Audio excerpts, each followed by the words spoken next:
The term fifth-generation warfare is a relatively recent addition to the vocabulary of military and strategic thinkers.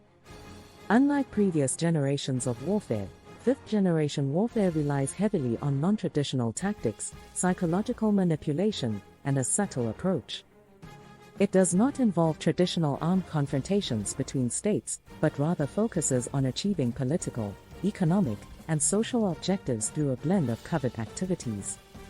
Key characteristics of fifth-generation warfare. 1. Asymmetry. Unlike traditional warfare, fifth-generation warfare often involves non-state actors such as insurgent groups, terrorist organizations, or even individuals. These actors can operate without a clear hierarchy or a defined territorial base. Fifth-generation warfare lacks the conventional boundaries of war seen in previous generations. It's not about two standing armies on a battlefield but rather a dynamic and evolving conflict that can be fought in various domains, including the digital and psychological realms. 2. Information warfare. Fifth-generation warfare relies on shaping the way people perceive events, facts, and narratives. It leverages tools like propaganda, social media, and misinformation to distort reality and influence public opinion. Psychological operations or SOPs are a core component of fifth-generation warfare. They involve using psychological tactics to create confusion, fear, and uncertainty in the minds of the enemy, ultimately weakening their resolve. 3. Cyber warfare. In fifth-generation warfare, the battlefield extends to cyberspace. Cyber warfare includes activities such as hacking, data breaches, and the disruption of critical infrastructure. Cyber attacks can cripple a nation's ability to function, from its power grids to its financial systems.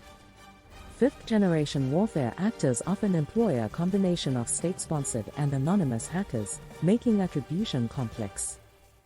This provides a level of plausible deniability for the entities involved. 4. Proxy warfare. Instead of direct confrontation, fifth-generation warfare frequently employs proxy forces, such as rebel groups or mercenaries, to do the fighting on behalf of a sponsoring state or organization.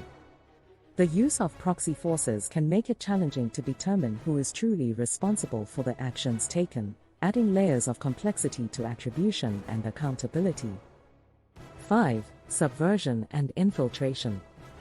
Fifth-generation warfare focuses on infiltrating a target state's society, institutions, and government, exploiting weaknesses and divisions from within. This can involve manipulating and radicalizing disgruntled individuals or gaining influence over key decision-makers. The aim of subversion and infiltration is to create internal strife, weaken the government, and sow discord within the society, all while the true orchestrators remain hidden. Key strategies of fifth-generation warfare. 1. Political manipulation. Fifth-generation warfare actors may provide support to or fund political candidates and parties in the target state that align with their interests, thereby influencing the outcome of elections. Utilizing lobbying efforts and financial incentives to sway political decisions and policies in the favor of the fifth-generation warfare actors. 2. Economic manipulation. Economic warfare involves imposing sanctions, tariffs, or trade restrictions to weaken the target state's economy, leading to instability and potentially eroding public support for the government. Fifth-generation warfare actors may also exploit the economic resources of the target state, such as minerals or oil, for their own gain, further undermining the nation's stability. 3. Propaganda and disinformation. Fifth-generation warfare involves controlling the narrative by disseminating false information, propaganda, and conspiracy theories through various channels, including social media, to manipulate public opinion. The constant exposure to misleading information can have a psychological toll on the population, affecting trust in institutions and social cohesion. 4. Cyber attacks. Cyber attacks on critical infrastructure, including power grids, transportation systems, and healthcare facilities, can disrupt essential services, causing chaos and destabilizing the target state. Cyber attacks are also used for espionage, stealing sensitive information, and gaining strategic advantages without the need for physical confrontations. 5. Social and cultural manipulation. Fifth-generation warfare actors may exploit existing social divisions, supporting extremist groups, or using propaganda to encourage protests, civil unrest, or even violence within the target state. Attacking a nation's cultural identity can also be used as a tactic to create strife and divisions within society. C. Implications of fifth-generation warfare. Fifth-generation warfare blurs the lines between war and peace, making it challenging to define when a conflict begins or ends. This creates uncertainty and complicates international response mechanisms. Fifth-generation warfare's covert nature and the use of proxy forces make attribution complex.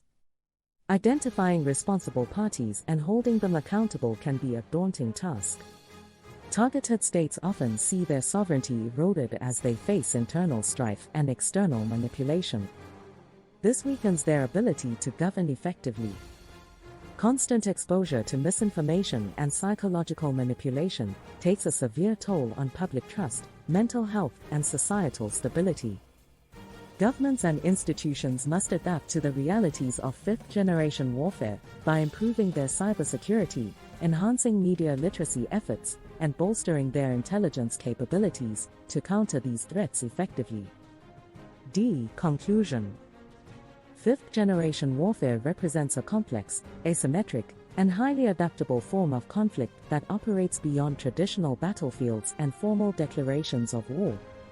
Its strategies encompass a broad spectrum of tactics, from information warfare and cyber attacks to subversion and proxy warfare, with the ultimate goal of achieving political, economic, and social objectives. Understanding these strategies and the implications of fifth-generation warfare is crucial for governments and institutions to effectively counter and mitigate the threats it poses.